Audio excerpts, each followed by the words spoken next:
Survivalists, we're back with the third and final installment of what builds I've been playing. And this is my main.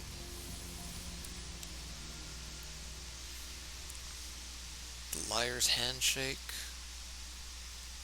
paired with the Trinity Ghoul.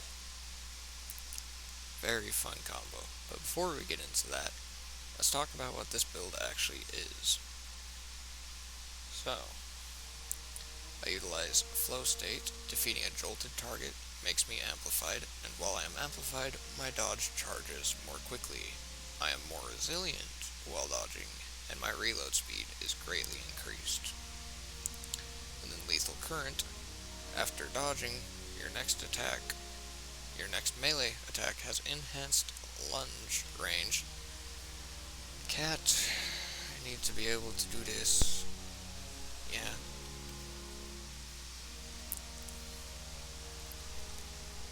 After dodging, next melee attack has enhanced lunge range, jolts the target, and creates a damaging aftershock. I am sure you guys can see. Well, damaging any jolted target with a melee attack also blinds them. Also very nice. But while amplified, defeating jolted makes amplified. Melee. After a dodge, jolts and creates a damaging aftershock. Damaging jolted enemies blind them. If you can see how much melee orientation there is there, you're seeing right.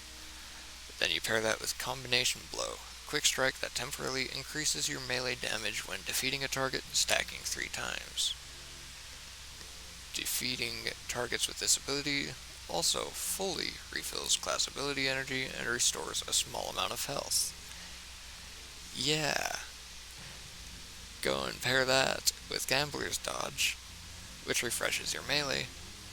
Doesn't matter how much strength or how much mobility you have. Infinite cycle. And if you don't kill something with your punch, you have your punch right back. Just keep punching until they're dead, and it refreshes that. Just make sure you don't use this when you're not near a single enemy. As long as you're near an enemy, it's an infinite chain between the two. And to make it a little easier to recover, I completely forgot I got Blink. I may play around with that a bit, but that's for later. But Spark of Shock, my grenade, now jolts targets. Again, Pulse Grenade. Spark of Feedback, taking melee damage, briefly increases my outgoing melee damage, and adds some resilience. Your Lingering Arc grenades, Lightning Grenade, Pulse Grenade, and Storm Grenade have extended duration. The longer that lasts, the more jolting it does. And Spark of Resistance, while surrounded by combatants, you are more resistant to all incoming damage. And then I'm absolutely playing and staying new super ability. This thing is so powerful. But all of that melee orientation is further enhanced by what the build is. The Liar's Handshake. Using an arc melee ability or being hit by a melee attack will allow you to follow up with an extremely powerful melee counterpunch that will heal you. This does have a 3-second cooldown on it, but as long as you're dodging and punching and dodging and punching, the instant that cooldown's off, you're healing again. And what is nice, know how I was saying earlier, if a target survives your melee attack, just keep on meleeing because your melee won't disappear until it kills a target. Yeah. Every 3 seconds you're on a single target just punching them. It's constantly healing you.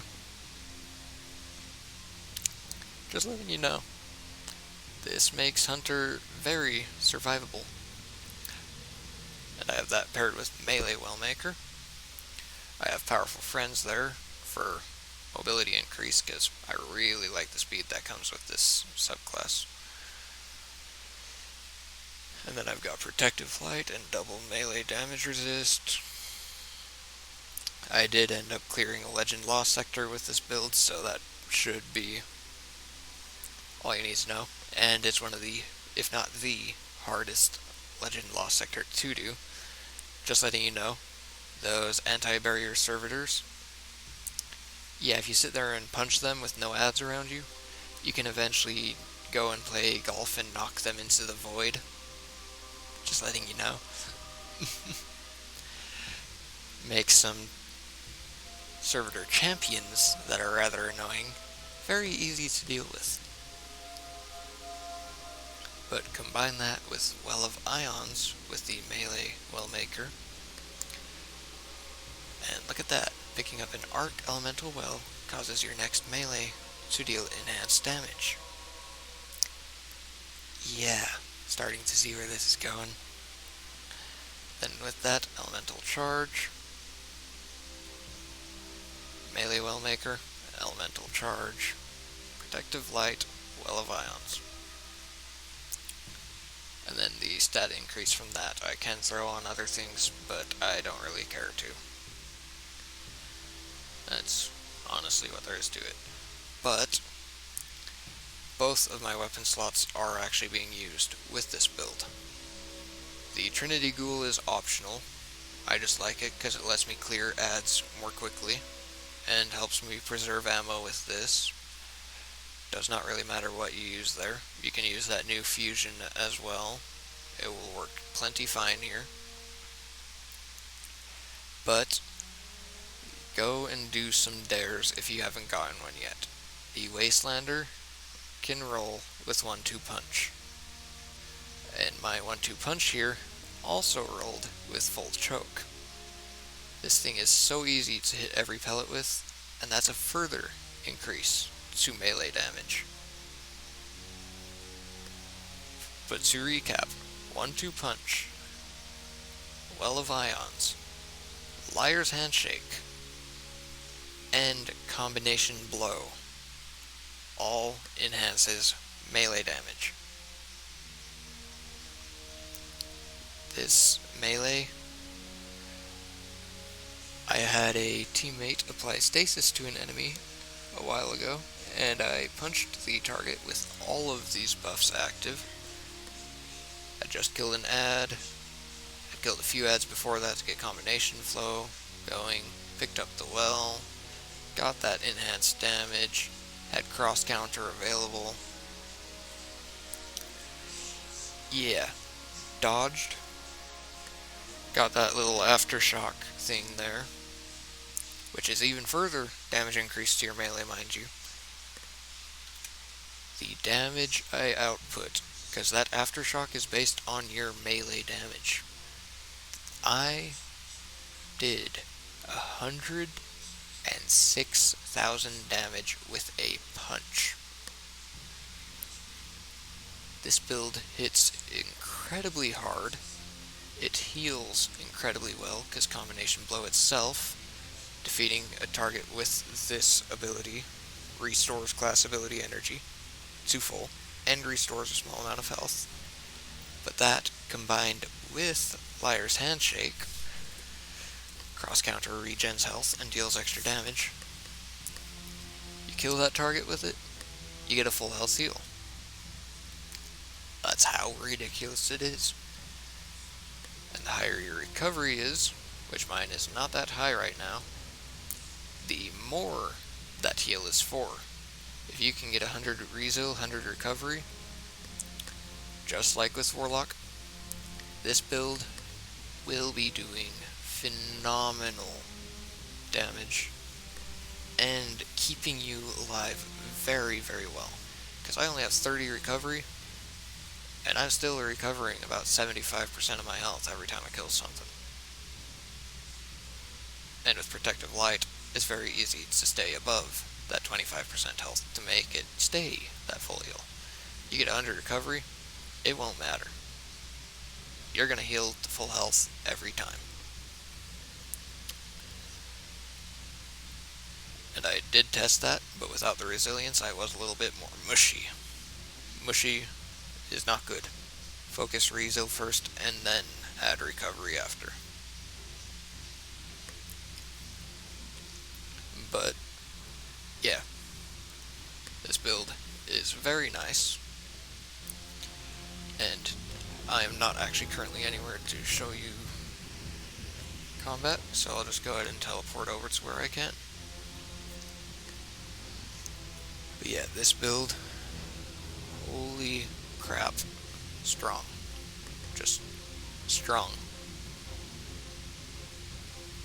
Like those witches that I had to get up close with the fusion on my warlock, and even then my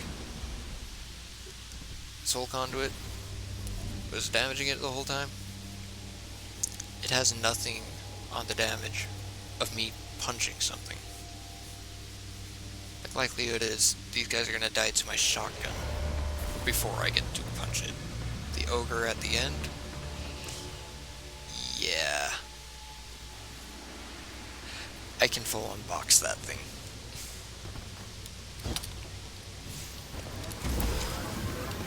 Let's head over there now. And I know this is just a lost sector, but more right now, I'm just wanting to show you that my punch can heal, 1, and 2, this crap comes with an incredibly high amount of cleave. So, enemies there, I'll let them hit me a few times. And yeah, you can really see that 100 rezo working there.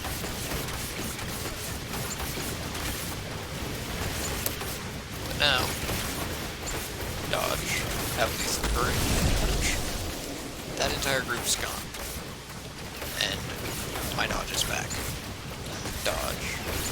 Let something punch me. Come on, punch me. Return the punch. Gone.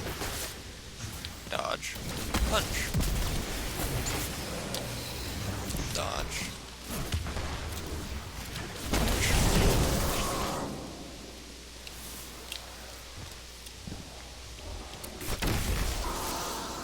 And that's why I like the Trinity Ghoul. Just adds further cleave. Trinity Ghoul. Boom. Gone. Trinity Ghoul again. Line up that precision. One shot. Throw down my grenade. Throw out that. Dodge. Punch. Dodge. Dodge. It does get somewhat repetitive, but I, as someone who has played this game since before seasons existed, yeah, hunters, I'm not used to have survival or cleave. They're usually the high single target damage with no self-sustain. So I fell in love with this very quickly. Dodge, punch. Over here, punch. And there it is.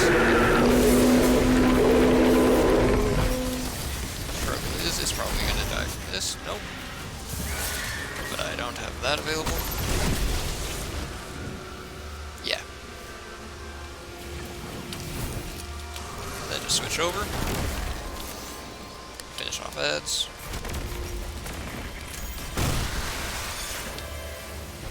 Have to go back down here and defeat this guy, so I'll just use my super. Yeah. That's why I won't go to any other super. Oh wait, whole point of me doing that. Boom.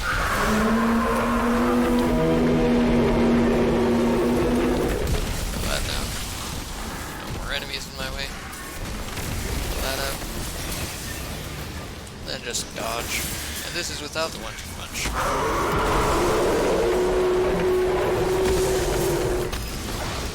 And I can just keep punching. No craps given.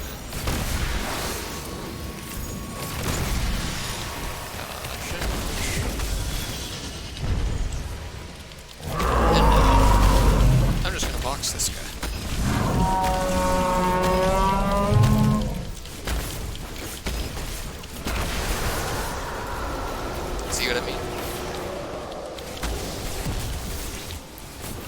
wave spawn.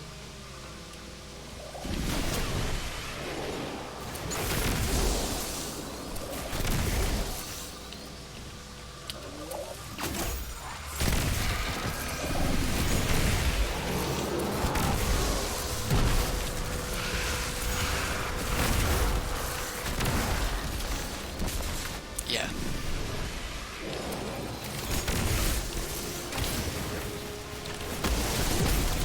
I can tell you right now, Hunter did not get the short stock this season. It feels so powerful in Cleave. Yes, in PvP, this might work a little bit different.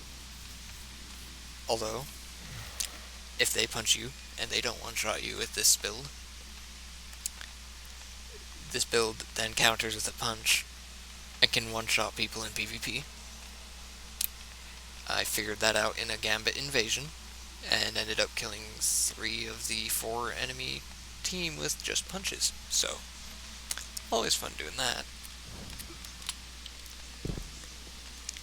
But yeah, that's my Hunter build. And that is why I main Hunter now. And with that, Willis's World. Well, actually, I never went over mods. Wait, no, I did. I lose my mind, but I really love this build. Currently working on getting a better transmog setup for it, but yeah, this is absolutely a mainstay build for me. But with that, Willis's World.